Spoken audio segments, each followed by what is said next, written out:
Creative, you don't suck at this. We look at outliers, people who can sort of Mozart their way into, I don't know, a book a week or something, and we think, what's wrong with me? I can't do that. We look at these amazing people, sometimes they're friends, who can draw like the wind and produce incredible masterpieces, and we're just not able to do that no matter how hard we try. And we think, obviously, this isn't for me. Those are outliers. And in fact, if you look through history, a lot of your absolute favorite creators, no matter what the medium, took their time to do things. We're not quick. We're not super productive all the time.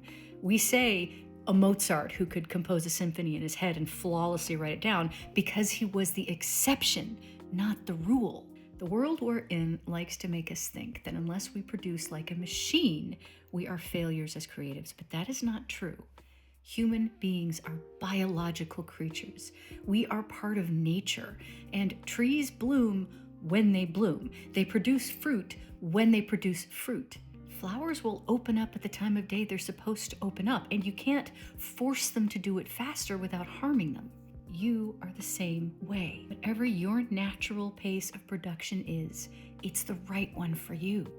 Instead of fighting it, embrace it. I am not a quick writer. I'm really not. It takes me time to churn out books and short stories.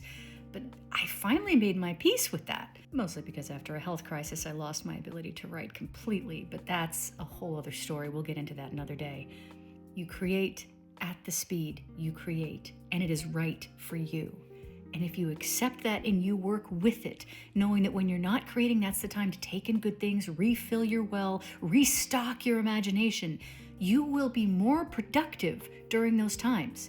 The fruit you create will be healthier. The flowers that bloom will be more beautiful.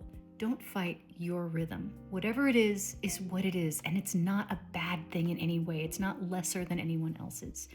But you can feed it. You can work with it and make even better stuff than you can dream. Fast or slow, you're still a creative and you count. Sit down with me now, and together, let's make something new.